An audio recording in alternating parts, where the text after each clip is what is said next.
Y'all ready to get crushed? You said he wasn't going to win either, so I don't want to hear this shit. We're starting the show. Convenient. We back. It's the high differential. We got a lot to talk about. That's the 6-6 Neil. The 5-6 Matt is back with us because we got a lot to talk about with Golden Tempo and the Belmont. I'm the 410 Nick. Before we get into that and to get in the NBA, we'll talk World Cup. What else we got? We got the Brendan Sorsby decision, little NHL. There's just a lot going on. But to remember to follow the high differential on whatever social platform you use, and to follow us on YouTube or your podcast listening device, Spotify, Apple, however you do it. But to start the show, a lot of people have been telling us to eat crow. And look, I tossed this horse too. I didn't go as far as you guys did. But Golden Tempo did it again on Saturday. Came from the back, went on the outside, not the further outside this time, but still the outside, and won the Belmont after winning the Derby. Y'all both said he'd never win again. Let's hear your thoughts. I mean, I'm on record. I texted you as soon as it happened that I publicly apologized. I apologized to Cherie DeVoe and Golden Tempo, and I didn't think the horse had another one of these in him, and he proved me wrong. So I was wrong. Congratulations to Golden Tempo. Do I think he's one of the greatest horses of all time? Still, no, I don't. But he is good enough to win 2 Triple Crown races, and hopefully he'll run in the Breeders' Cup Classic. I saw he's on track to run the Travers and something else. So maybe the Dandy. He'll have a couple races, maybe Jim Dandy. So maybe he'll have a couple races before that Classic and continue to keep proving me wrong. But nope, I was wrong. Golden Tempo was better than I expected him to be. So congratulations to both Golden Tempo and Cherie in their ownership group. Yeah, I've got to apologize too. I was on the never going to win a stakes race again. Didn't think it was going to set up, especially after watching the first 3 days of racing where it was all dirt races were speed inside rail. So Golden Tempo being the 9 horse and a closer just wasn't up against the track bias. But somehow the pace fell apart again and it found its way into the winner's circle. And the more I thought about it, I'm not upset at Golden Tempo. I'm upset at the other horses. Like, Thank you. This crop of 3-year-olds, it just wasn't good enough. And I've got some stats to back it up. Again, a lot of this has to do with timing and just luckiness or whatever. Golden Tempo, 95 buyer in the Derby, 98 buyer in Belmont.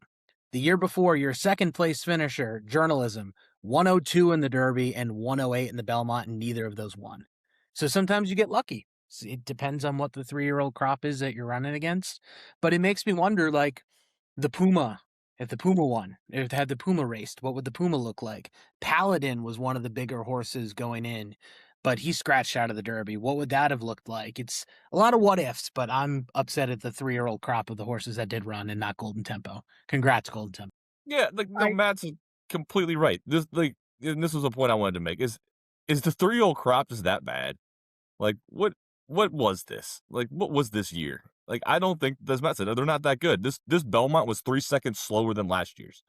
Like, if any of the 3-year-olds, majority of the 3-year-olds ran from last year in this race, he's not winning. So, is he a good horse? Sure, whatever. But I think a lot of these horses are just not up to the standard of what the 3-year-old crops have been in the past. Well, to follow up on Matt's buyer, like, he had a 95 in the Derby, which was tied for the lowest figure in the modern era with Nyquist in 2016. His 98 in the Belmont, I think, was the 3rd slowest. Datara had a 95 in 2008. So, yeah, I mean, the crop definitely has something to do with this. But I mean, still, we have to give Golden Tempo credit, and I think you all have done that. My thing, you talked about the way the races were going all weekend, and my money was on Commandment. But I just see Commandment that far back with Tempo, and I'm thinking, well, I mean, the way these races are going, neither one of these horses have a chance, because you just did not see very many horses on the dirt coming from the back and winning at Saratoga all weekend long. And the fact that both those horses were able to do that in a race where it was moderate pace, I mean, the splits were not, it wasn't even close to fast.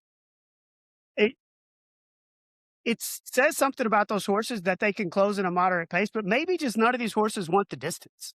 Maybe that's what this is. Maybe that's what it is in the Derby too, because the splits in the Derby weren't super fast. They were faster than they were in the Belmont, but then it wasn't anywhere near blistering.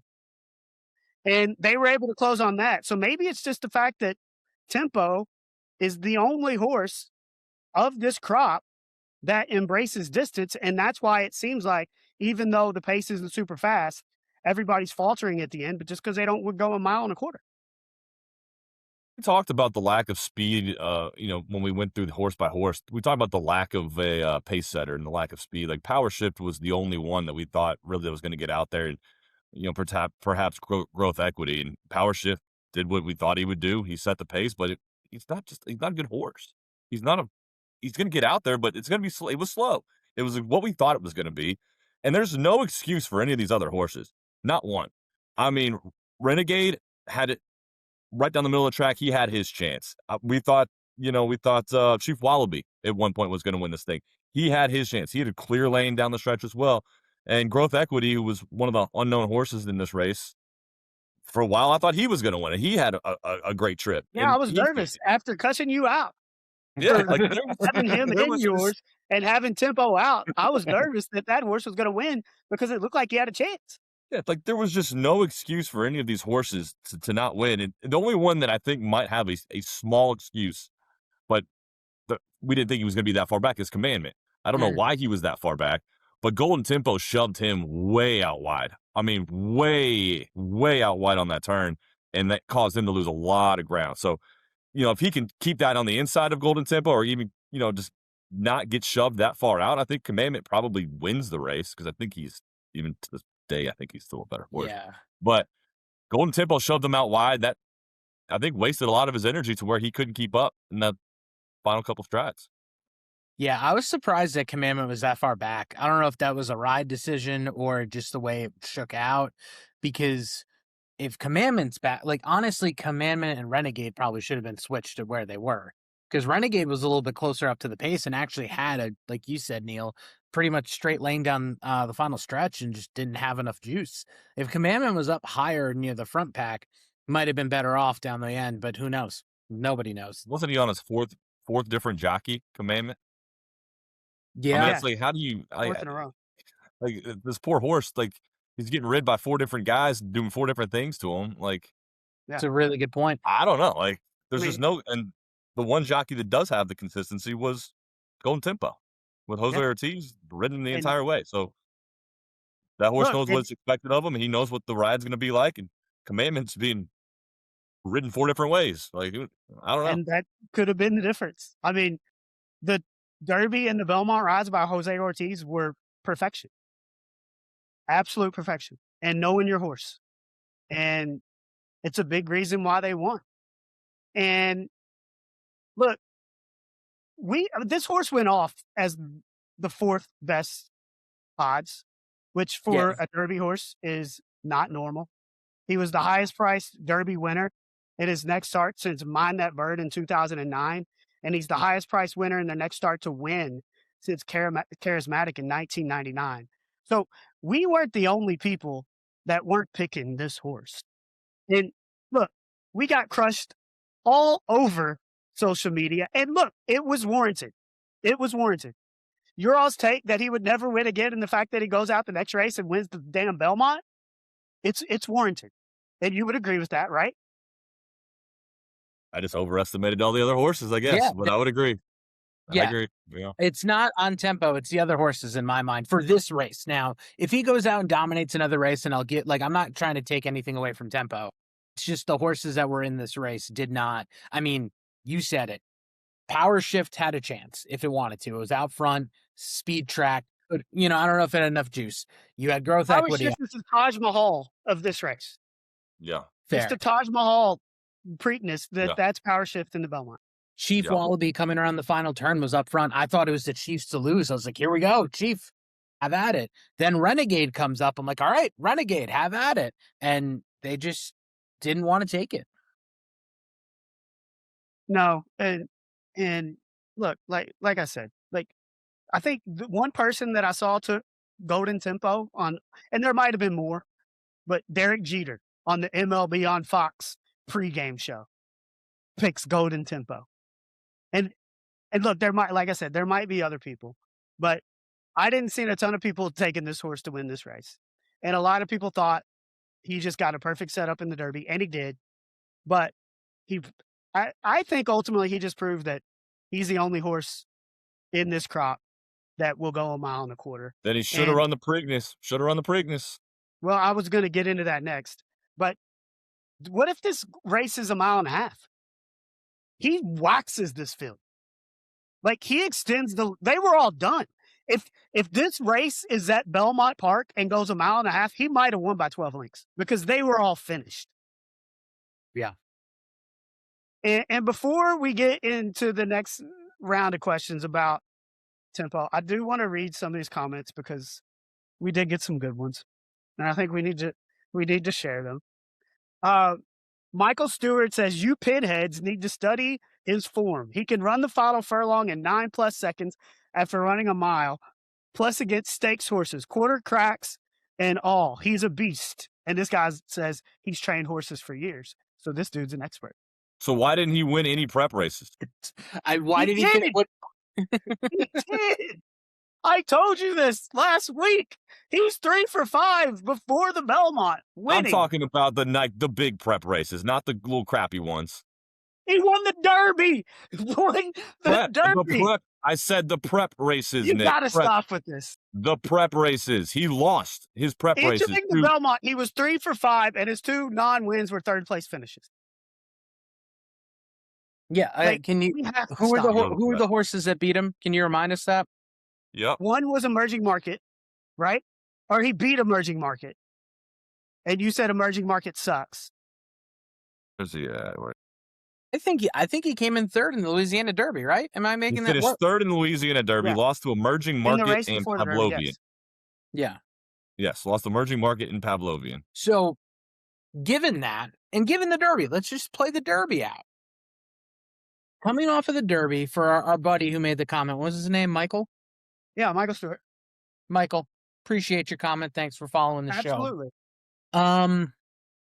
If you had the Louisiana Derby and how that finished, and the Kentucky Derby and how that finished, where I don't see the comparable. He won the Derby because they got a perfect trip. The speed collapsed. There's no speed in this race.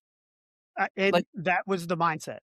And I think in the end, what we realized is just maybe it wasn't the speed collapsing. It was just none of these horses want to go a mile and a quarter. Yeah. No, I think that's what we underestimated. Yeah. Yeah. So, I mean, the thing that we should have saw in the Derby is that it wasn't super fast and he was still able to finish. So usually when you see a closer finishing like that, they're going 23, they're going 44, 45. They weren't doing that in the Derby. And he still finished on them that fast, like closing like that. And no handicappers came to the conclusion that, none of these horses just went the distance. But after seeing it again, I think that's what it is. He's the only horse that will go the distance. I think there is one horse and one horse to blame to why Golden Tempo was not even thought about in this race. Oselli. Because Oselli bumped everything at the end of the Derby, so you had excuses for Wallaby, you had excuses for Commandment, and you figured they would show up. If Oselli doesn't bump them and they just don't get there, maybe we look at it like more of what you were saying, Nick, of like, well, the fractions really weren't that good, and Tempo still got there, so even if there's less speed, there are less horses, wouldn't the same factor in? Yeah. Yeah, and so look, who was it, Michael or John, or who was it that thinks that Golden Tempo is the greatest ever, apparently? Michael Stewart. And I've got some more here, too. So hold on. So let's just go back. The Golden Tempo opened the Derby at 48-1. He was the third choice in the Belmont after winning the Derby. Like, the numbers don't support him being a good horse. They He don't. was a fourth choice. And look, it's easy to do this in hindsight. And look, when you put a prediction out there and it's wrong, Yeah. and then everybody sees it on social, you're going to get crushed. That's just the way social media works. Like, you got to be willing to deal with that when you're putting there are predictions out. upsets in sports. There's upsets in sports. 100%. What are you gonna do about it? 100%. And look, just because I said I didn't agree that he would never win again doesn't make me right, because I had this horse nowhere near the trifecta. Like, I didn't think he had a chance. I just thought eventually he would win again because he's too talented of a horse. And I thought maybe if he didn't run as a 3-year-old, then he wouldn't win. But if he raced as a 4-year-old, then he would eventually win another race. That was I just basically figured he didn't have my very take. many more races left in him, and they would, since he won the Derby, just put him out stud. But They got to race him. Ray Donnelly says this is so good because these novices don't realize it wasn't a pace meltdown. It's the fact that most horses can't go 1.25 miles. Golden Tempo can cruise 1.5 miles, which is basically what we were just saying. That's a fair take. Do what? That's a fair take. Yeah, I agree. Yeah. 100%. Chad Boston says, LOL, I've never seen any of these guys before, which is probably a good thing for you. Are they supposed to be horse racing experts? I don't think any of the three of us would say to be horse racing experts. We're not an expert on anything. We love horse racing. Yeah, and I said that. If you listen to the whole pod, I said that in the last podcast. Have you guys ever seen a horse that improves with distance? Well, you have now. Maybe remember Golden Tempo moving forward. And that's another thing, too. I think this horse is improving. His run in the Belmont was even better than it was in the Derby. And I think that's another thing, that they're 3-year-olds. Some of these horses are going to improve in a short amount of time, and I think Golden Tempo did that. And then the last one I'm going to share is Tom Burke. Please keep telling me your picks. This will help me handicap that race by canceling your picks, which honestly is probably no, because our picks in the other even this race, like we had Commandment. He was set. I mean, Golden Tempo is the only one that we don't have like in the exact or the tries or anything like. He's the anomaly. We basically picked the Preakness correctly. We picked the Belmont correctly, except for Tempo. We picked the Derby correctly, except for Tempo. Well, I mean, Tempo is just the one horse we keep doubting, and somehow he just keeps these horses. The 3-year-olds suck. That's my opinion. Yeah. I just and look, suck might be too strong of a word because a lot of these horses might be good milers. I just for Triple Crown, I go farther than that. How are none of them good 1.25 mile horses? Like every year, every year, 3-year-olds can run 1.25 miles, and just this 1 year, only one horse can do it. It's either that or Golden Tempo's a great horse. Like, so which one are you going with? He's not. He's a very good horse. He's not a great horse. You all do agree that he improved upon 5 weeks ago. Yes, the buyer shows it. He ran 3 points better on the buyer. Like, yes, I agree. It was even slower of a pace, and it found a way to win. I am going to double down. He's not winning another stakes race. He is scheduled to run the Grade 2 Jim Dandy, which is 1.1 miles. Pulling again? Oh, yeah, I'm running it back. You're just going full villain here. Well, here's the thing. The Jim Dandy's 1.8 miles. Neil, are you following? I'm listening, but I'm not putting that out. I'm not doubting him again. I mean, so you're going. He's never going to win another stakes race after winning the Derby and the Belmont in back-to-back efforts. All right. He is not going to win his next stakes race. And I need to see the field for the Travers. Because the Travers is 1.25 miles. The Dandy is what? It's a Grade 2 or a Grade 3? Jim Dandy's Grade 2, and it's 1.8 miles. So it's slightly shorter. Which can hurt. Yeah, which the Travers is 1.25 miles. So that seems to be the big bugaboo. And look, it's a 3-year-old race again. So if there's nobody else in this crop, how are you going to say that he's not going to win another graded stakes race? How's my guy the Puma? Where's the Puma? I was going to say Neil's guy. If the Puma's in there, I might go the Puma. That's fine. But are you really going to guarantee that he'll never win a graded stakes when he's got another race at this I'm just distance gonna bet against him. this same crop. I'm gonna bet him to win. I'm gonna bet him to win every race so he does lose. Oh man. What is the I'm looking it up right now. What is the Breeders' Cup Classic distance?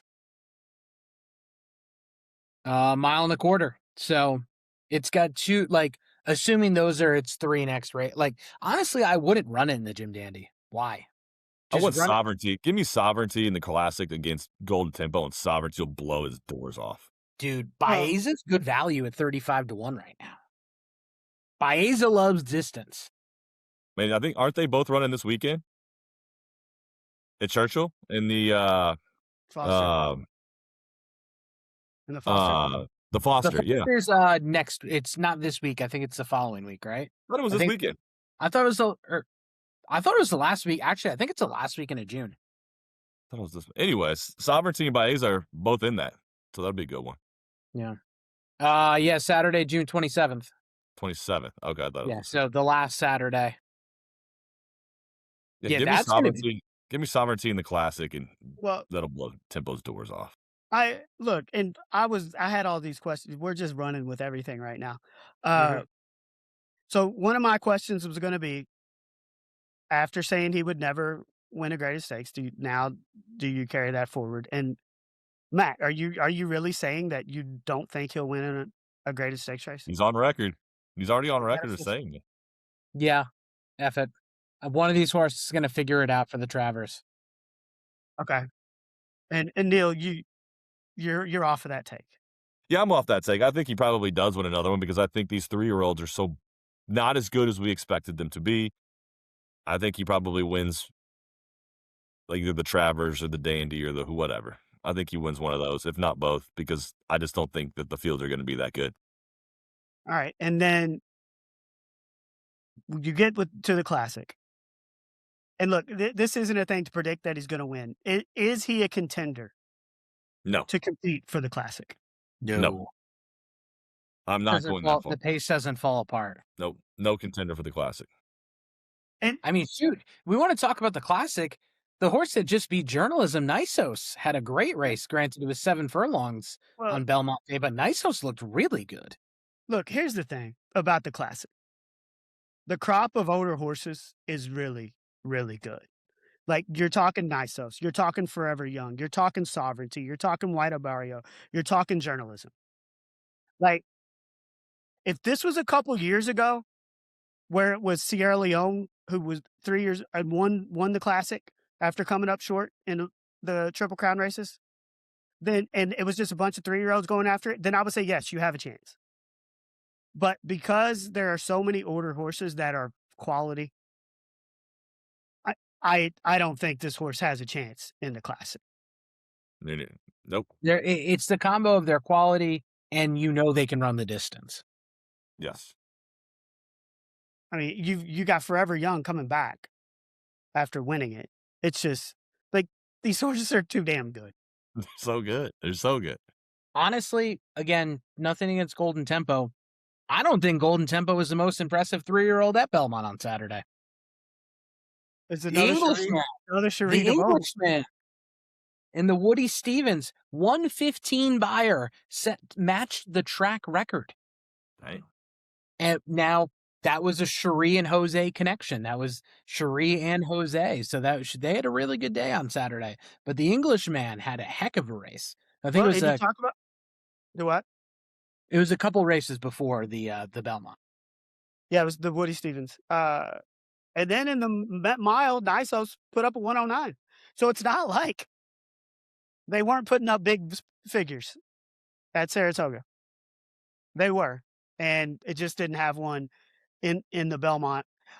The last question that really with Golden Tempo that I wanted to get into that he is the 13th horse to pull the Derby Belmont double in Triple Crown history. We've now seen it in the last 2 years with Golden Tempo and Sovereignty. If Golden Tempo runs the Preakness, which Cherie DeVoe was very adamant saying they made the right decision with this horse, but it's 2 years in a row where we're not witnessing history because the Derby horse doesn't run the Preakness.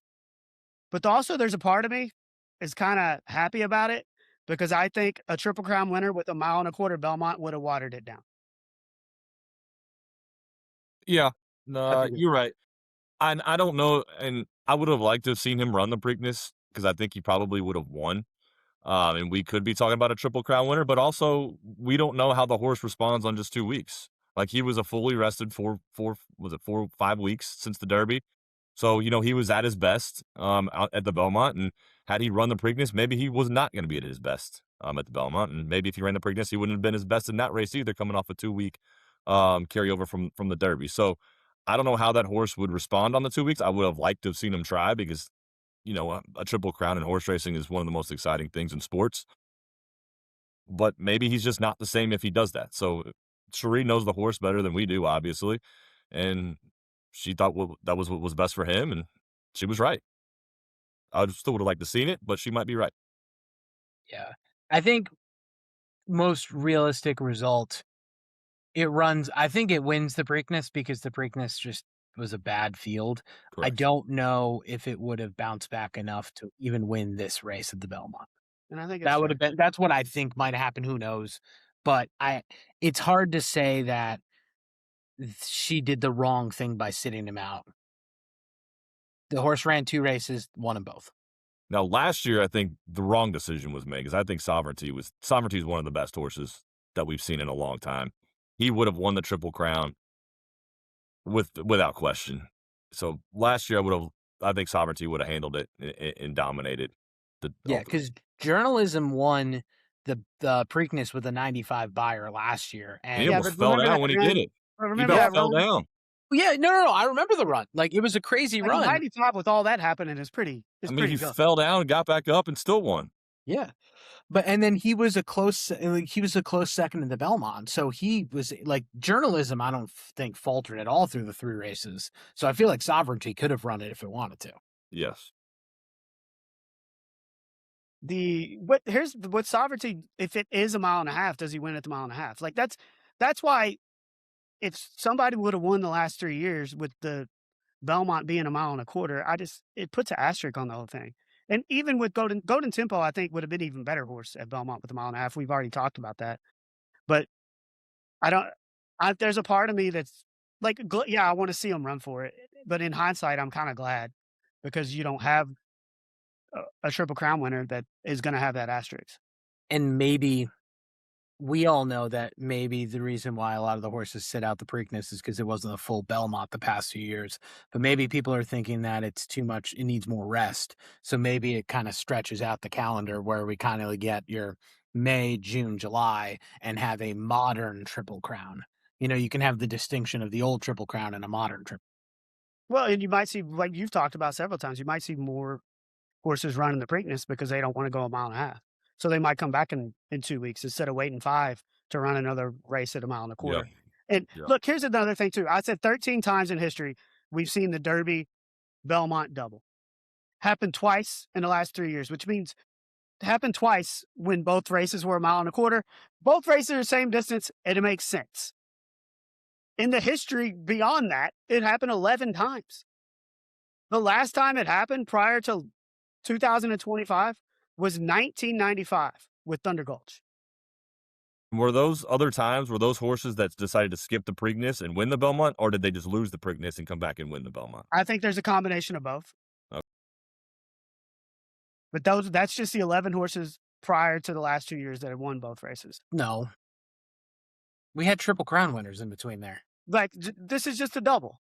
The double. Okay, I Double, got you. yeah, I'm just a sorry. double, Sorry. yeah. Sorry. 67 horses have won 2 legs of the Triple Crown in the same season. So that's any combination. Yeah. Probably the most common combinations I would assume is Derby and Preakness because they're Yes. closest in length. I mean, there was a long stretch where we had a ton of horses that won both and then came up short in the Belmont in Yeah. the 90s and 2000s. Yeah, it did happen over and over, I felt like. Over and over and over again. Yeah. And I am really excited for this race to get back to a mile and a half next year. it adds another element to this. To It's because it's the test of It is the endurance. And test. that's what the Triple Crown is, and that's why Belmont is the closing leg. And it's been cool being at Saratoga because Saratoga is such a prestigious track that has its big races, but doesn't have a race of this caliber that everybody watches. People watch the Travers, it's not like this, right? Where it's got eyes on it that from people that aren't even real big horse racing fans. So that's been cool, but I'm excited for it to get back to a mile and a half and to see the new Belmont because the what they were showing of it on Saturday, it looks like they've gone above and beyond to redo that track. Anything else before we close out Golden Tempo? I just remember watching it. I'm like, holy shit, this is really happening. Couldn't believe it happened. Because, like I said, like just the way that the races were going, I didn't think anybody was coming from the back and winning. No. I wonder, hey, here again, I'm not saying it's the reason why it won. Was that little bit of rain right before it ran? Did that soften up the track enough? I was mean, really that's hoping for Equity was going to pull that out. why? Because you could cuss me out. Yeah, exactly. I was thinking about it. Believe me, but I was just like, holy! I just posted that thing about Golden Tempo 4 hours ago, and it's about to go bonkers. And it went bonkers. And look, How many on that total video, comments? How huh? many total comments did we get? Over 500. Jeez, oh Lord. Uh, over 500. And look, on that video, I look as implicit as you guys do. Like, it doesn't look like I'm arguing it that hard. Like, and look, we're three clowns. It's not us. We're three clowns that don't know anything about horse racing on that video. That is true. And I mean, I was debating saying that he was going to win a race again, but I didn't think it was going to be the Belmont. So after becoming the first trainer to win the Derby, she becomes the first trainer to win 2 legs in the same year. Pretty impressive stuff. I mean, she had an unbelievable day, and Matt already touched on it a little bit because Englishman was unbelievable. Bob Baffert said, I am running crude velocity against that horse again. Yeah, how about that? Unless if Never it's again. not 2 turns, I'm not running against this Nope. horse. I'm not touching that horse again. All right. So I think it's enough going in tempo. It is amazing to me though that people think horse racing is kind of dead. And like people talk about it all the time. And the comments that we get when we talk horse racing compared to when we talk other sports, especially on Facebook, is just it's wild. It's wild. And even though we're getting cussed out, I'm glad that people were talking horse racing because we all three love it. And that's what I mean, we Oh, just enjoy talking it. in Golden Tempo, the whole storyline behind Golden Tempo and Cherie being the first female trainer, it's great for horse racing. You know, you bring in a new group of fans, you know, that may not have watched it before, just rooting for Cherie. Yeah. 100%. And just all pretty cool. Great for the sport. Great for the sport. Looking forward. I think we're gonna have to do full previews for the Dandy and for the Travers and for the Breeders' Cup because it's working and we enjoy it and And we need to get Neil's redeem spreadsheet out. ourselves. We need to redeem ourselves. Make us 100%. not look like idiots. Maybe we'll do it for the Foster. Yeah, Maybe we'll do it for the Foster's gonna be a heck of a race. Yeah, I think here in a couple weeks we do this for the Foster. Golden Tempo will not beat us in the Foster That's true. because it's not Hey, running. You will not be. Write it down. Guaranteed. Guaranteed. I hope he runs the Dandy though. That'll be interesting because it's a shorter I hope he race. runs it. I'd be intrigued. I I just would wanna also see- love to see the field. Yeah, I want to see these horses run as much as we Give possibly me the can. Puma. Give me the Run- Puma. Well, I don't know if Where the is Puma's he? ever going to run again. No, I looked it up. Paladin doesn't look like it's coming back for the Travers, but the Puma looks like it's coming back for the Travers. So skipping the Dandy. I think so. We need some Puma. We need some Puma. We do. We're gonna have to talk a little bit college football, y'all. And we've talked a lot about the crazy stuff that has gone on with NIL and transfer portal and all this stuff. And now we got Brendan Sorsby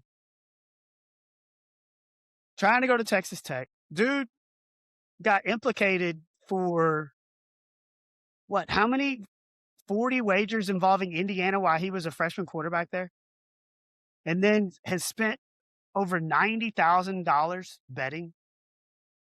And on including Monday, games with his own team was involved. yes. And then on Monday, he gets granted a temporary injunction against the NCAA by Judge Ken Curry of Lubbock County. And basically, there's going to be an appeal, but the appeal might take too long, might be not even take place before the season's over. So basically, he's eligible. As of right now, the trial date is set to start February 8th, 2027. Yeah. So after the season's over. Like, what are we doing? What are we doing? But all right, so then no, it's complete BS. The whole thing, right?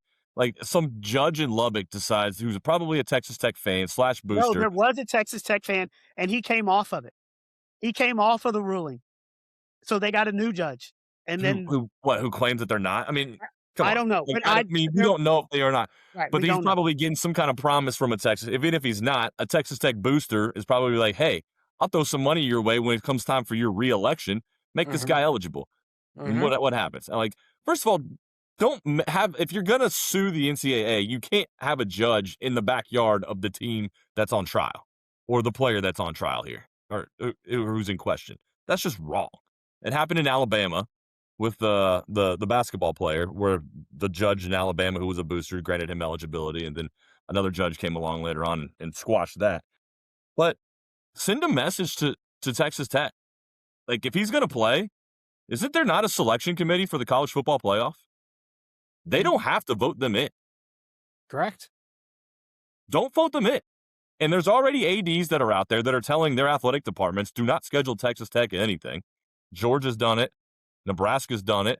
The Big Ten is meeting to see maybe for them to come to an agreement to not schedule Texas Tech anything. Send a message to Texas Tech that what they're willingly taking this guy in for what? Because For he's what? going Like, to be good. He's going to be good. He can win them games. but that's sending the wrong message. Well, hell yeah, it is. Is it also sending voted. the wrong message to other college athletes? But they just voted. So when the legislation came up in the NCAA for college athletes and staff and coaches to be able to gamble on professional sports that almost passed in October, it was an hour away from passing, and 75% of member institutions went and rescinded the vote and basically overturned it. Texas Tech was one of those schools. So what are we doing? What's changed? You got one. Brendan Sorsby was on Cincinnati. Like, it's a sellout move. It's a sellout move. You're compromising the integrity of college athletics for one player. Like, it's not worth it. Well, I mean, if you asked Joey McGuire last year if Baylor's recruiting this guy, a player that say got caught gambling, and they're trying to bring him in to be their starting quarterback, what's he going to say? Exactly. Absolutely not. That's absurd. There's no way. Exactly. And like, what are we doing when your college athletes are caught gambling and can get off just by saying, "Oh, I'm sorry, I'm an addict. I'll go to rehab and apologize." So now every student athlete, and for any sport, they're like, well, if I get caught gambling, there's no repercussions. I can get out of it. So now you're opening the door for this to happen even more places when these things are just so available. My question is, this happened like 2 schools ago. How is this not caught at IU or Cincinnati? Like, how did it like just come about now? Yeah, I don't know. I don't know. But it says that like some of the documents also allege he continued gambling after transferring from Cincinnati to Texas Tech. I guarantee you he did. I guarantee you he was gambling up until the minute he got caught. He honestly probably took the under on the Texas Tech win-loss once he got caught. Maybe. But okay, so if you're I mean, he's not the only athlete or coach or somebody to get caught gambling. So are these athletes going to now sue to get their eligibility reinstated? If you've been ruled ineligible in the past, there's a precedent. here you go. Yeah. Here's your doorway back. Dude, and you all know, like, if you're a student athlete or if you're anybody involved with the university, you're not allowed to bet on any sanctioned sports. Any. Like, if you are a college football player, you are not allowed to bet on NBA. You're not allowed to bet on the NBA. You get 6 emails a year from our compliance And department. how many times does compliance come to the locker room and talk about this?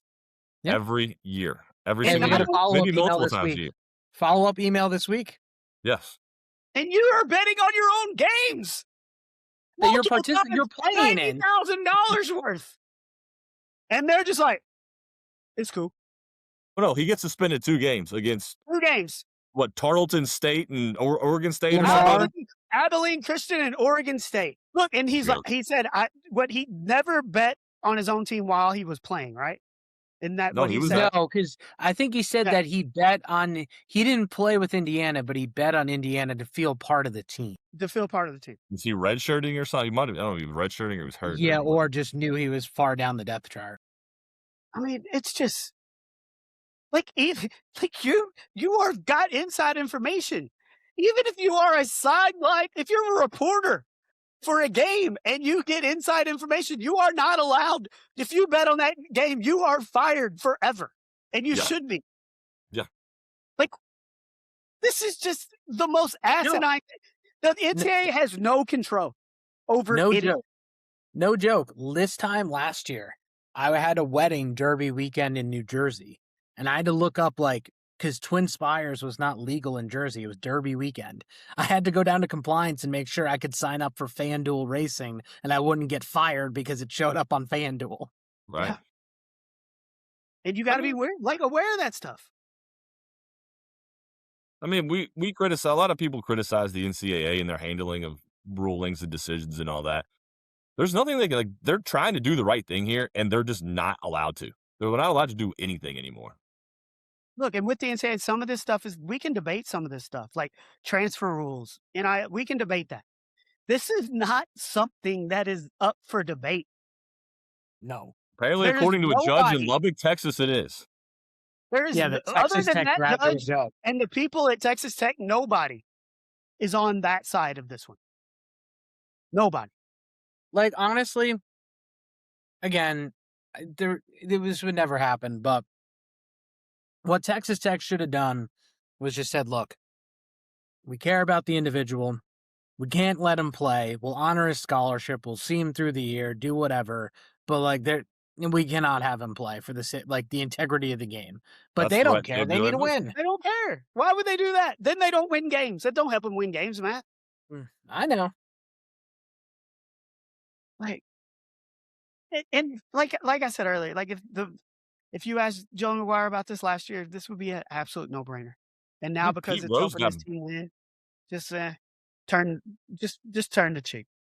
Pete Rose got banned for a lifetime. Banned for a lifetime for doing this kind of thing. He should be. Pete Rose can't even get in the hall. But Brennan Sorsby could get suspended for 2 games. Brennan Sorsby can be ready for the Big 12 opener against whoever.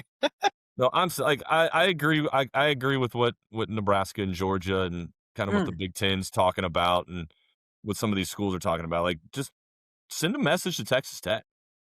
If I'm the college football voting committee, if they have 1 loss, you're not sniffing the playoff. Hell, if they go undefeated, still don't give it to them. I think by rule, if they win the Big 12, I guess they have to get in. But yeah, I guess that's true. That's true. But if they don't win the Big 12, no chance. It's so hard to even fathom that this is really happening. Well, actually, you know what, Neil? Technically, even if they win, it is I think it's the highest ranked conference champion. So if they just don't put them in, just don't put them in the poll. Yeah. Never put them in. They're ineligible for the poll because you have an ineligible quarterback. Exactly. Yeah, you have an ineligible 1,000%. That's what they should do. Absolutely should do that. You want people to get on board with the playoff and get on board with the rankings and the shows every week. Just Keep doing that Yeah. and never rank Texas Like Tech. Texas Tech, you wanna win games? That's fine. Go win your games with your ineligible quarterback. Go 12-0, but you're not participating for national champion. You're not having a chance for a national championship with this guy on your team. Have fun in the Sun Bowl against Washington State. El Paso is nice that time of year. I've been. I mean, is this like his numbers are they're not even that crazy, are they? I didn't think he was all that good, but he was was He he had a one of the I think key he had game a winners? really he had a solid year last year, but before Yeah, that, he he had wasn't. 27 tutties and 5 picks last year. Yeah, he was really good last year. Years before that, it wasn't spectacular. It's just absolute. I mean, you might even see. I mean, it. The kid's gonna play. You got to watch out for his safety. He's got to watch out for his safety too. I mean, there might be Yo. some late hits coming his way, directed Mhm. from some of these coaches. They ain't gonna be happy, and No, it's gonna open the door. This is gonna happen again now. That's the thing. Is well, there's that's what. This is why you need, and we everybody keeps saying it is Congress needs to get involved, and there is legislation on the table that hopefully can fix some things to where they don't get sued every time that there's a ruling. So if this fixed college sports bill, can get worked out, maybe it solves some of these issues. But until then, you're right. Like the door's wide open. Do whatever you want.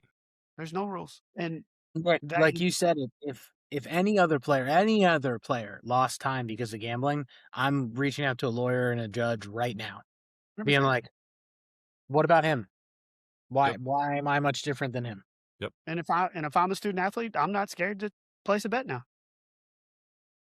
If this dude spent 90 grand, I mean, I ain't gonna spend that much. Well, they gonna spend me for a $20 bet on the NBA Finals? Nope. So that stuff's gonna start happening more. You open the door for that. There ain't gonna be many people, I hope not, betting on their own team, but betting in general, people ain't gonna be scared to do it at all. And it's too just it's just on everybody's phone, so everybody can do it. Yeah. It's just Yeah, I mean, there's the amount. I don't think you can watch a sporting event without seeing gambling, whether in advertisement, in like a commercial, on the court, it's in your face 24/7. all right. And so last week we were previewing the NBA Finals a little bit, and I had told you all that I had bet the Knicks back in February to win the NBA Finals. Uh-huh. So should I hedge? Didn't hedge before game 1 because it was basically I would bet Mhm. 100 to win like 80. I didn't hedge before game 2. Let it ride. Did you And do then it before game 3? yesterday I did So how place a much did hedge. you bet? I bet Wait, how much $10, did you bet originally? 10 to win 225. So my hedge yesterday after so I was talking with our buddy Carl trying to figure out the best way to hedge this because Game Carl's a 3 big scared hedger. you that much? Huh? Game It 3 didn't scared you scare that me, much? but like I had it to where if I bet $25 on the Spurs to win the series, that was gonna pay out 110 bucks. So like then you either win 200 or 110. But Was this before ultimately, game 3 or after game 3? this is before game 3. So Really? It was what were the it was plus odds? 380. You should have hedged after game 1 or after game 2, I should say. That's what I did after game Oh, 2. you This is said before game 3. this is Oh, before okay. game 3. I thought you said But after game 3. the hedge that I did instead, not for the Spurs to win, I bet the series spread Spurs one 1.5 games. So basically, if the Spurs lose the series They have to by lose by 1. You yes, need by game 1 7. game. So So you need a basically, game 7. if it goes to game 7, I could win both bets. And this is a $40 bet to win 130. So now I'll either win 130 if the Spurs lose by 2 games or more. I'll win 190 if the Knicks win. And then if the Knicks win in game 7, I'll win both bets. How much did you bet on the 1.5? $40. So you got $50 on the table. You could win as much as 370, but could win as little as 140. Around those numbers. All right, you're at worst I up think I 90 played her bucks. I feel like that's after not bad. My head was spinning yesterday trying to figure this out. I feel And like I did you giving yourself something to win, you can it's not one or the other, you could win right. both. Yeah, And because not going the Spurs to win, that was a smart move. Because for them to win anyway, you have to get to games. They would most well, likely have to get to a game 7. I don't and it, see but them here's the winning 4 in a row. and here's the bad part. Like because I did place a $25 bet on the Spurs to win like $110. And then when I went to cash it out, hoping I would get my $25 back, the cash out option was like already $23. So I lost $2 pulling that bet. But I still think it was the right move. Yeah, I feel like it's heady. So the Knicks last night ended their 13-game winning streak, which is the second longest in NBA postseason history. They had not lost in 46 days, you all.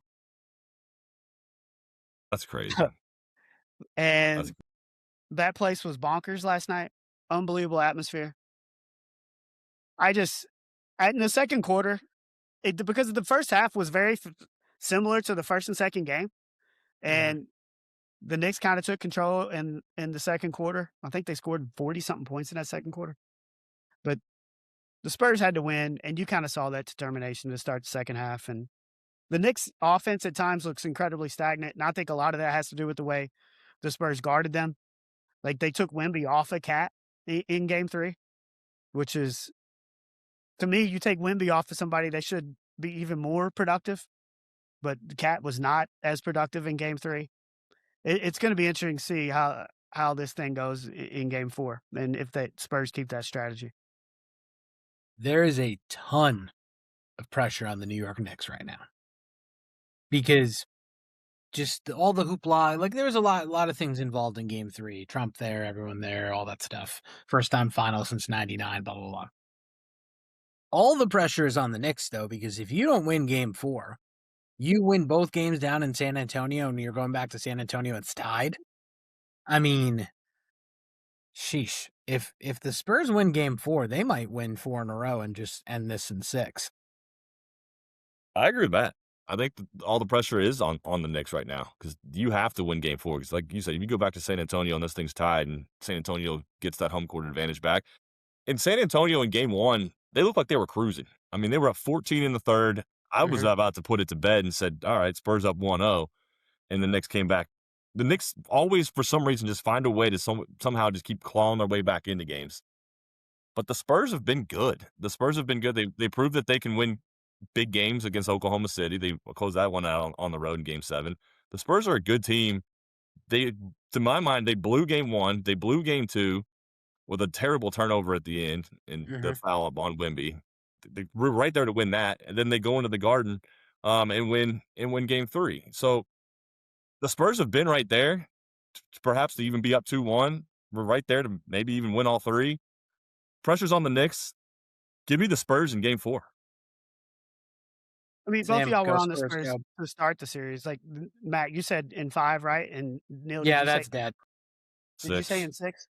I said Here, Spurs in 6. here's my like. Yeah, the Knicks won game 1 and 2, but it wasn't like they played great in either one of those games. You know, they just made plays down the stretch when the Spurs didn't. And Wemby wasn't the Wemby that we saw last night in the first 2 games. But Brunson is shooting 37% on the series. I mean, he's still scoring a lot of points, but he's not shooting it well. And to me, the difference in game 3 was just Karl-Anthony Towns wasn't the same player he was in the first 2 games. I mean, he averaged 19 and 12 and had 4 assists per game in the first 2 and then only had 11 and 8 in game 1. And, like, if Wemby's coming off of you, I feel like you've gotta be more aggressive. And they were doubling him a little bit. They didn't double Brunson as much in game 3. They were doubling Brunson more in game 1 and 2. So, I mean, you make adjustments throughout the series, and those adjustments worked for the Spurs. And even when the Knicks made that run late, like, they just got big shots from Castle and De'Aaron Fox, which kinda just Fuck. put a halt to their run. So you gotta give the Spurs credit for that. Which that's what the Spurs didn't do, you know, in game 2. Like, they made the plays down the stretch finally, to put the Knicks away when it looked like perhaps the Knicks were gonna do one of their Houdini acts and pulling out another one when they were down, 7 in the last minute. But Spurs made plays down the stretch. I think they finally can get that monkey off their back that from game 2 that they blew it. They proved to themselves that they can make the winning plays. Go do it again in game 4. What did y'all think? Did y'all hear Mike Brown's comments after the game? Complaining about the officials? The free throw discrepancy in what, the 4th quarter or the second half or something? Second half. Yeah. There I was never thought I'd yeah. be in the NBA finals and see in the second half 24 free throws attempts to another team's 8. And that was I after mean, giving the credit, which is what you do, but there it was a was a missed really foul physical call game. late yesterday, but, yeah, I mean, it's whatever. It's Complain NBA officiating. It's never going to be good. I mean, dude, you had that one play where Wemby just who'd he take out and they didn't call anything, and then, like, Brunson. 2 possessions later, Hart and, who got tangled up with Cantor Yeah. or Yeah, and can't yeah, so 15, and he got popped. he got popped. He got popped. And then you got the play in the 4th quarter where Harper's running on the court when the Spurs are trying to figure out if they are gonna challenge, so they bring a sub to the table, and it's like they have 6 players in the court, and the referees didn't know what to do. Like, I don't know, a lot of chaos there, but if you got 6 guys on the court, a lot of times, like, they Well, put the ball did in they play. blow the horn? Did they whistle him in or not whistle him in? Like, I They don't think put the the guy ball in just came play. off the bench into the game. He was going to the table. They put the ball in play and then realized there were 6 guys. And then they just blew it dead and restarted the possession. So, I don't Yeah, know. It was chaos. chaos. But It's been a good series. I expect game 4 to be similar. I said Knicks in 7 to start, but they gotta win this game tomorrow, or I think they lose this series. Like, you can't go to San Antonio, win those 2, and then go back home and lose the next 2, and then expect to regain momentum going to San Antonio. No. So, if Had they split in San Antonio and split in New York, that's one thing. totally different. You won both in San Antonio, and you can't go home and lose both. Totally and Don't worry, the and Knicks won the NBA Cup, so it's a foregone conclusion. We don't even really need to play the next couple games because you just said hey, the NBA Club dude, champion's the automatic We champion. got NBA Cup. you don't Good say a lot of call. smart things, but thank you for bringing intelligence today. For those that Those are your didn't words. listen last week, there are some numbers that say that the NBA Cup is a little bit predictive. Predicted the NBA Finals this year, predicted the Thunder after they were in the NBA Cup. They won the thing. So, there are some predictive measures. Not saying it's 100%. So, You made it seem like it was 100%. I did not. I was just telling you stats, and you had a lot of Bud Lights, and you just went on one. Don't even need to play the games. We haven't talked a lot of Louisville Kings on here, but I think we have to. After starting the season 0-3, the Kings are playing for the United Cup in DC next Saturday against the DC Defenders. Look, dude, this team's 0-3. They get their first win, and they go 1-3. And after they win their first game, they blow their team up. They send Jason Beam out. They promote Chandler Rogers to starting quarterback. They get rid of Benny Snell. Like, most teams aren't going to adjust after a win. They're going to be like, all right, we're on the right track. You got to give Chris Redmond some props for doing that. And they're playing good football. And went to St. Louis and won a game. Tanner Brown, dude, a kicker that might be the MVP of the damn league. Dude just boots 60 yarders like it's nothing. But have y'all been watching? Yeah, I had a lot more recently. Yes. A lot more recently. I watched the playoff game the other day. I watched the last game of the season against Columbus and a couple of those games against DC down the stretch where they won both of those late in the season. So yeah, I have been watching. I think Rodgers has been really good. Like you said, with the blowing up of the team with Benny Snell and Bean leaving was the turnaround point. And props to Redmond for Those recognizing weren't that. the only changes they made, but they were the most. No, but I mean those were the big ones. Those were big ones. I mean, your starting quarterback getting traded after game 4 is a pretty big move. And your So biggest name player on the team.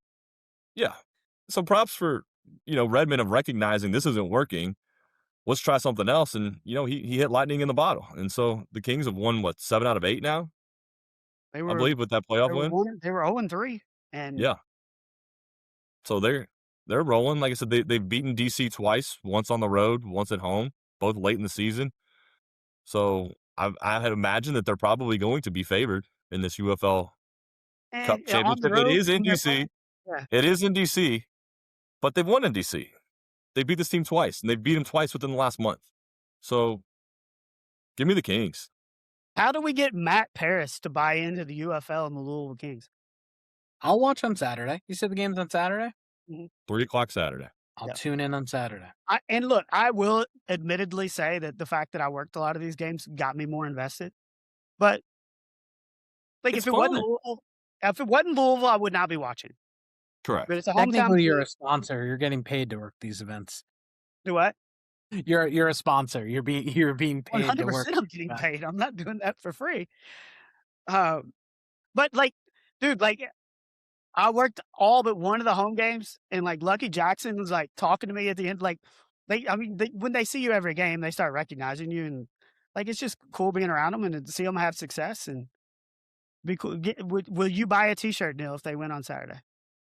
I'll buy some Kings gear. I'll buy some Kings gear probably going into next season before, even if they don't win the championship. I've enjoyed watching the Kings, and I like what the UFL brings to the table. I love the 4.60-yard field goal. I love that you don't get to punt if you cross the 50-yard line. I like the overtime rules now that they got rid of the stupid penalty, but the shootout, the 3-possession shootout in overtime, fantastic. Not a big fan of the 3-point conversion from the 9-yard line, kind of dumb. I love the onside kick rule where it's a 4th and 12 from your own 29-yard line or whatever that is. Great rule. So a lot of these rules that are in place, and I love that like, you watch it on TV. You're in the huddle, like you hear everything these guys are saying. They're interviewing referees on sidelines. They're interviewing referees on sidelines of what'd you see when you made that pass interference call. Like this this stuff is awesome. It's stuff that you don't get watching the NFL or college football. That makes it a lot of fun to watch. So if you haven't watched a game, tune into the UFL Championship. 50 cents per at halftime. And they need to do that stuff because the caliber of football is not as equivalent of the NFL. So they have to do this gimmicky stuff. But you talk about the overtime that Louisville lost with that stupid rule. That's one of their few losses. Like if they don't lose that game, their record's even better. Maybe they're hosting a home playoff game last weekend. And you talk about the 4-point field goal.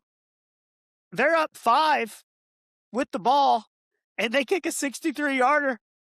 And now they had to because they'd already crossed the 50, so they couldn't punt. So you were either going for 4th and I think it was 7 at the time from the 45 or whatever they were at, or kick the 63-yarder. And when you got Tanner Brown, that's automatic. That dude is going to be in the league because he will be starting kicker for somebody next year. He is a stud, and that's what this league is about. He will have his pick come Sunday, the day after this championship. His agent's going to be on the phone. His phone's going to be ringing off the hook to get this guy into a camp immediately. 100%. There will be several teams trying to get his services. Yes. Could be the MVP of this team as a kicker. He's won games because of these 4-point, like the field goal the other day basically won the game because you miss it. The Battlehawks get the ball on the Kings 45 and they only needs a touchdown. So no, it's fun. And Chris Redmond, your boy, your favorite player of all time. You got his autograph when you were a kid.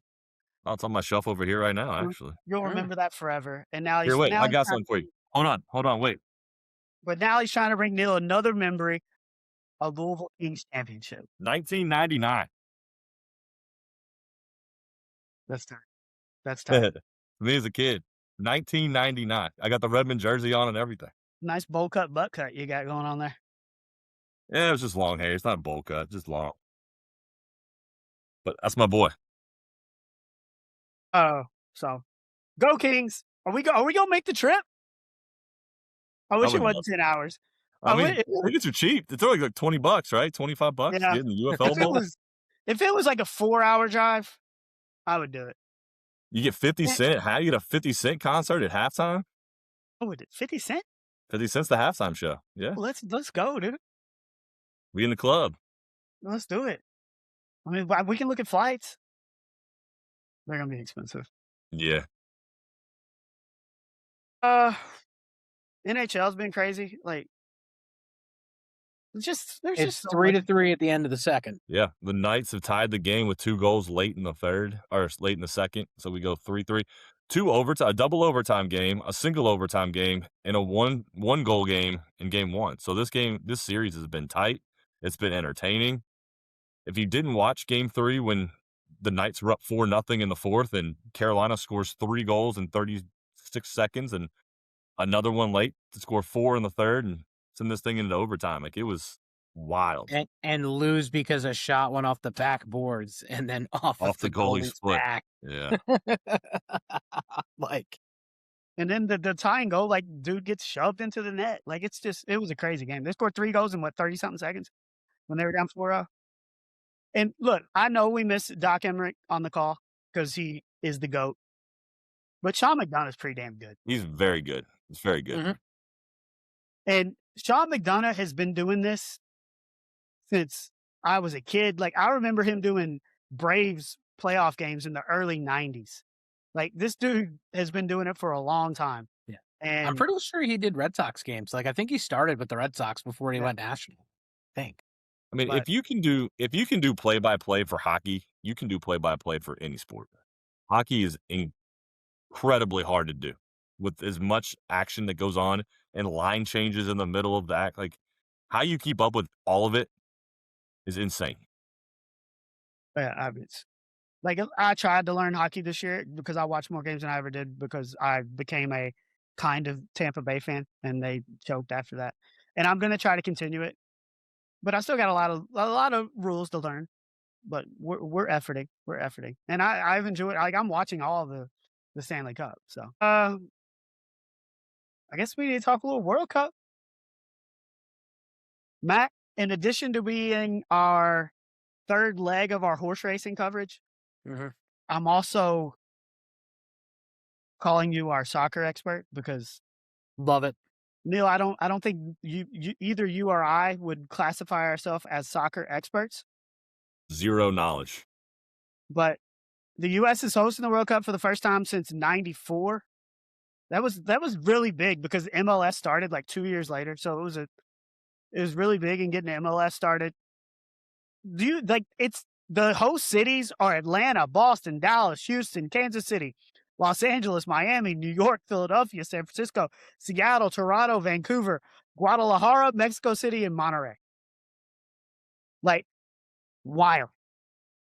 Wild. And for the first time, there are 48 teams, man. Yep. Normally there are 32, and you've got your group stages, groups of 4, and the top 2 make it out. This year, it's different.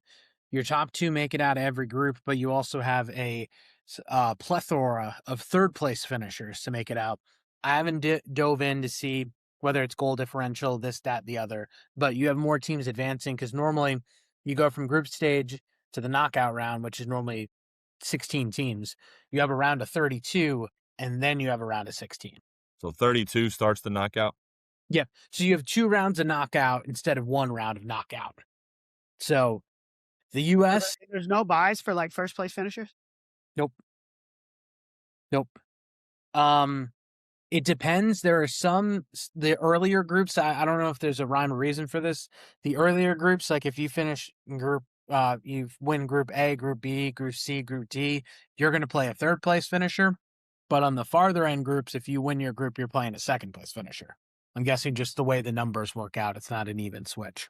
That's not So fair. you got your USA jersey on over there. Give us a rundown. Give us a preview of this USA team. Like, are we gonna be any good? Well, that's the tricky question here. If this was supposed to be the golden generation of US soccer. 4 years ago, they're in Qatar. Obviously, it was a weird time for the World Cup. It was in the fall.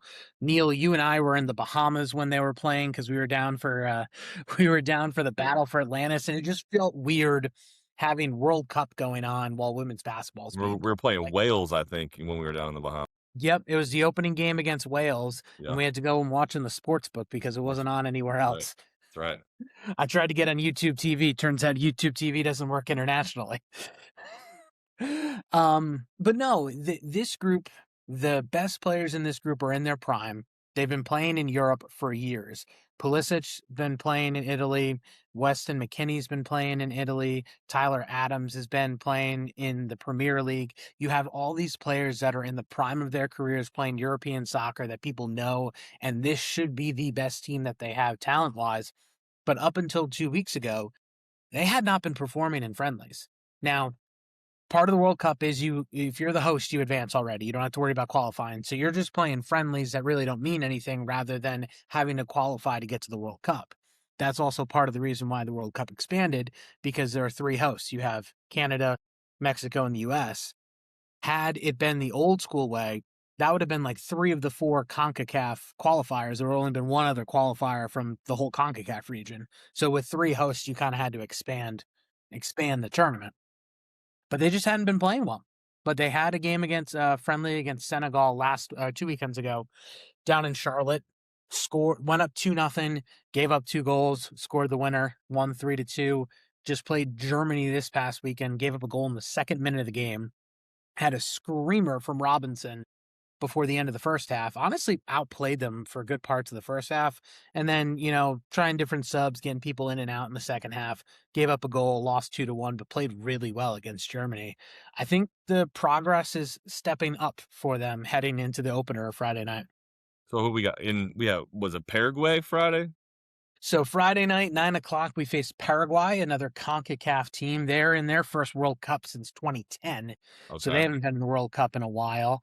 Then we've got Australia the following Friday at 3 p.m. And then we close out with Turkey on the following Thursday at 10 p.m. Top 2 teams advance, and you have to be one of the top 3rd place finishers to make it into the round of 32. So in your Are opinion, are we winning this? Are we going to win this pool? I think it's gonna come down to the last match day. I think us and Turkey are the top 2 teams. I think right now, if you go to whatever the lines are, I think we're favored to win our group, but not by much. we calling Turkey now? Turkey is the approved pronunciation as of a couple of years ago. Turkiye. So, Turkey. according to the books, it looks like USA is the 12th betting choice to win it all Okay. at plus 6,000. Do you think that sounds about right? You I taking that? think that is generous considering how we've been playing leading up to these 2 friendlies. There was a lot of all right, so the scuttlebutt is our old coach who came back, Greg Berhalter, had 2 different stints with the team. None of them worked. One of our best players, Gio Reyna, who's Claudio Reyna's kid, had a falling out. They never really went together. Reyna was one of the promising wonder kids, and he kind of stumbled in his career for this, that, the other. He's on this team, but he hasn't progressed as well as he did. So they hired Mauricio Poncetto. I'm probably screwing up the pronunciation. The drama with him is he hasn't really seemed invested, hasn't really seemed involved, and then really in with this team. And then a week ago, it was announced that he's getting a job with AC Milan after this. So he basically just used us to get another job. But again, the past 2 friendlies against World Cup competition, we've looked really good. So maybe it's just one of those cases where these guys are game time players, and when you're playing, when the game shows up, we're not talking about practice, we're talking about a game. They're going to All right. show up. Okay, yeah. So in our group, like I said, we're plus 6,000. Turkey A is 9,000. Paraguay is 30,000, and Australia is 60,000. So for that, we're heavily the favorite to win. So in the The finals in New interesting, York, well, technically it's in the Meadowlands, so it's in New Jersey, but yes. The interesting thing is, though, if we might be better off coming in 2nd place in our division, because just basically the way it breaks out is we would play like Iran in the round of 32, and then most likely the winner of Group B, which would be Canada. If you flip it the other way, if we win our group, we play like a 3rd place team, but then we might have to play Belgium. So Oof. ironically, we might and be we don't better have off we in always lose to 2nd. Belgium. So Yeah, Oh, always. yeah. Yeah, yeah. Always lose to Belgium.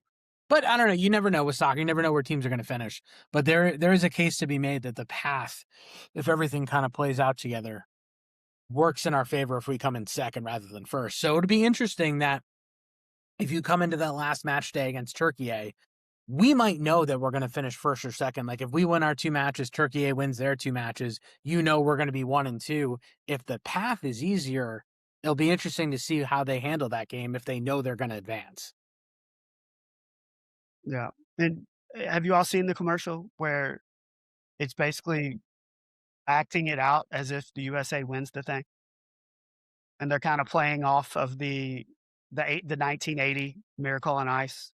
This is kind of the miracle on the soccer field. I mean, I'd And argue this might be more of a miracle than the 18 hockey. Like no joke. I think yeah, like 1980 Miracle, that team, that Soviet Union team was elite. The problem in like the World Cup is you need to beat like 3 of those elite sure. teams to Yeah. win. So we'll Who see. are you picking to win the whole thing? I think Spain are the favorites, but I'm gonna go with France. I think France is gonna have a good showing, and I'm They're gonna right if there I had to together. pick a winner right now, I'd go France. They're right there together. But I'm excited to watch it. Like, I don't have a soccer team throughout the year, so it's just like hockey before I became a Lightning fan or tried to become a Lightning fan. Like, I enjoy watching Olympic hockey because I get to watch pull for the USA. Like, World Cups is kind of the same way. Like, when you've got somebody to pull for, it makes it fun. And I mean, Neil, you're excited too, right? Oh yeah, I mean, it's like the only time I watch soccer, this World Cup. So yeah, we'll be tuned in on Friday night at 9 o'clock, probably at the local Beer Nose or the Brownies, and we'll get the USA gear on and cheer these boys on for hopefully a deep run. Before we get into this quick little what would Joe do, I do want the Bengals restructured Joe Burrow's contract to make a little room salary cap wise, and I just want to say I'm proud of you. I'm proud of you for jumping into the 21st century and doing things that other teams do because this is stuff that the Bengals don't normally do, and I'm just I'm proud of you for doing something that you should have done. We got no, Nothing, you got nothing. don't care. AJ I'm not Brown giving still a them credit Patriot for now. I'm not giving them praise for doing something they should do. Well, when they don't do stuff normally, like you don't have to praise them, but at least say I'm proud of you. That's like your kid, like, not saying thank you to somebody when they give them something, and then, like, the one time they do, be like, "Great job, buddy." Like, no, like, you're supposed to do that. I agree, but You don't get praise for doing the common sense normal thing. you shouldn't. But they're doing the common sense normal things that they haven't done in the past. So, and they're putting together a team that should be pretty good next year, and I'm excited. Let's hope. What would Joe do? I altered this one a little bit. So, and Matt, you can play. We're we're going to number 3 at ULGC, 150-yard par 3 over the water. You get 3 shots to hit the green. If you hit it once, you get $5 million. If you miss, you spend 1 year in jail. What are you doing? You're going only 5,000,000. Yeah, 10 million is too easy. And maybe even 5 million is too high. I didn't think 10,000,000 was easy. I was probably not taking the gamble on that one. I think 10 million was too easy. You get 3 chances. That's a hard hole, man. Even if you hit the green, it slopes off to the right toward the cliff where then it goes down into the water because the water runs all the way upside the right side of the green. It's windy as hell. The wind out there pushes the ball toward the water. Like, you know how windy it is. And it's an elevated you're elevated above the green a little bit. It's not an What are easy you thing to do. I think what are out you of 3 doing? shots, I might get 1 out of every 5 on, but 1 out of 3, I'm not taking the gamble. You're stepping aside. Yeah. You're in jail. Like, ugh. Matt, what do you My got? golf game's terrible. I'm With the not taking the creatures that gamble. are with the creatures that are running around metro Sure. corrections and no, thank Like, you. $5 million is absolutely life changing. Yeah. And if you've given me the opportunity when I hit the green the last shot I took on this hole, that doesn't guarantee that I can do it again. I admit that. But the last time I played this hole, I put it to 15 feet. I'm taking that chance. Give me like if I don't do it, I, I'll suffer through 1 year of jail. 1 year.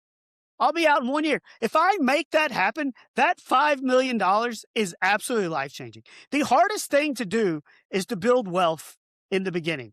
When you've got the 5 million, you can do so much more with it, and then making money becomes so much easier. If I've got an opportunity to make 5 million by just doing something I've already done before, and I get 3 chances to do it instead of one, let's go. And if I don't get it, then lock me up. But I'm getting out of here. Like, you ain't get like just spending time alone in your cell by yourself, and they're just feeding you chicken nuggets and cheeseburgers, my guy. You're getting some like sloppy porridge, and you're in a confinement with about 50 other dudes that are all licking their chops when you walk in That's probably true. for a year. A year. It ain't like it's a month. Like a month, I hear you, but a year. It's So not only do you not get $5 million, you got to go to jail and spend the night for 365 days with 50 guys that are looking to probably beat you up. well, I mean, I'm gonna try my best to make friends because that's all I got. But $5 million. Like Maybe originally it was listen, 10. Would you do it for 10?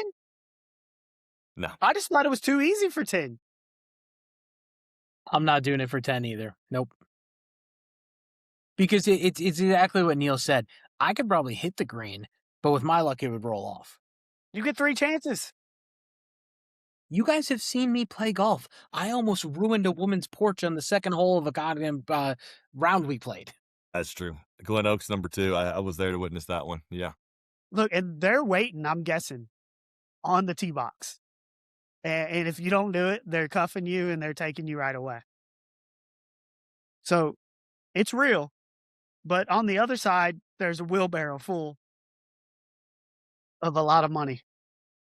And dude, I'll sacrifice a year of my life to take a chance to get 5 million. That's a tough year, my guy. And nobody said it's gonna be it ain't gonna be easy. But hopefully I put it on the green. And look, I'll be nervous as hell, so it's gonna make the shot harder. I'm very aware of that. All right. Next time we go play ULGC, I'm going to give you 3 shots. And the pressure ain't going to be nearly as great. Like, I'm No, not it's gonna, not. You can't replicate like, that. they're going to be, but I just want to see if you can do it without the pressure. You talking number 3 at ULGC? Yeah. So we'll try to get out there later this month, and I'll give you 3 shots and see if you can do it. Yeah, I'm down for that because, of course, I will do that. And we can record it. Okay. We need to do that more anyways. I've talked about like the problem with the height differential is that you can't see the height differential on the pod. Like we all look the same height on the pod, but on the golf course, there is a clear and obvious height differential. And that's why I posted the picture of us at the Oaks in the suite because Yeah. and it's our freaking logo too. Like you can tell you're a lot taller than me. But no, I'm down for that. We all need to get out of ULGC or get out somewhere and play some golf. And we got to get the Popses out, the double Bruces for Father's Day Yeah. at ULGC. Yeah. So how was vacay before we get out of here? That was great. It's great, man. Weather was perfect. Not a drop of rain the entire 5-6 days we were there. I'm a big beach guy. Love the beach. I had several Coors Lights, couple buckets of some rum punch, some pina coladas. The kids loved it. They did boogie boarding for the first time. So took them out in the ocean. They did some boogie boarding. That was fun. Went deep sea fishing. Father-in-law caught a shark. Oh, we keep So, it. I mean, I was the overall out of the 4 of us that went. I was the overall winner of fish caught with 6, but they were all little. They were sea bass, no bigger than about 12 Isn't inches. that the weight of the fish that wins you the competition, not the number? It was both. We did one. We did, going into it we didn't expect somebody to catch a shark, but You keep the shark. Yeah, it was his to keep, but we didn't keep it because we weren't gonna do anything with it. Like, we weren't driving it home, we weren't gonna fillet it ourselves. So we gave it to somebody else that was on the boat with us that was gonna go get it, chopped up and made into some shark bites that they could go home and cook for dinner. So, we did have the pictures, we took the pictures with the shark, and that was about it. But no, it was a good time. Good deal. And Matt, did you have Italian last night? Yeah. I ironically, after giving Grassa Grama the shout out, I got a phone call from them on Sunday or Saturday or whatever it was. They raised the price of their meal deal. Oh, It's now $27. they called you? Yeah. That's at Wait, least why did good. they call you? Well, I guess because we made the reservation through OpenTable, and on OpenTable it says it's like a $22 meal deal, so they're probably just trying to cover their ass. But I mean, it's still worth it. It's Yeah, it's a great deal. there you go. Have you Drove been by up? the Craft House Pizza though, Neil, your Craft House, and just shook my head. I think he's done with that place. So good, though. He'll be back. He's gonna go Really. back. He's gonna go back. I'm not no, it'll be a while. It'll be a You while. need Have to you go back and just check the sign to see if they added the little asterisk at the bottom. Probably did. have you been over to camp at all this week, Matt? No. Yeah. I might go over there because I got 2 nieces that are playing in it, so I might go over there on Thursday. Louisville women's basketball camps this week, so it's that's their favorite week of the year. They love it. They called me last night tonight because they gotta borrow jerseys for tomorrow. Tomorrow's jersey day. Nice. So they couldn't pick, so I gave them a Michael Jordan, a Muggsy Bogues, a Vince Carter Raptors, and a Donovan Mitchell Jazz. So they got Nice. like That's perfect. all right, fellas. Well, I think we owned the fact that we were very wrong about Golden Tempo. And Matt still doesn't think he's gonna win another race No. after all that. We'll talk. We'll talk when we get closer to the Travers. Well, if he runs a dandy, we might have to talk a little sooner than the Travers. But you're definitely not picking the dandy because it's shorter. Correct. Yeah, it's a mile and an eighth, so maybe it'll help these other crop of 3-year-olds that apparently can't run a mile and a quarter. Bums. I Bunch of bums. I think that's what we've learned, y'all. But before we get out of here, make sure to subscribe to the High Differential wherever you listen to pods. Rate it and leave a review. You can also follow us on social at Height Differential. Appreciate everybody who got on social media and commented on TikTok, on Facebook, on Instagram throughout the week. Most of them were pointed negatively towards the 3 of us, but we still appreciate it. Hey, any publicity is good publicity, right? And you can't be scared to have takes because then what are you? But, Then what are you? huh? Said you're right. Then what are you? Yeah. So, but we thank Matt for joining us again as we broke down another horse. He's been on the show he's like a regular member now. But for the 5-6 Matt, the 6-6 Neil, I'm the 410 Nick. We'll be back next week. You've been listening to High Differential. Yeah. Give it to me. We had some live comments. We had some comments in the chat. Did we really? Yeah. Where were they? Look on the right-hand side. Oh shit. Who are they? I don't know. What? Garrett, how did they get on here? I didn't even know we were live. Hold on. I didn't even know we were live. Were we live? I didn't do it on purpose. I guess we were. People are watching us. Oh, we're still on, so. Garrett, Joe, and Joe Jesse. Ziegler. Joe Ziegler's on there. Yeah, we've been live the whole time.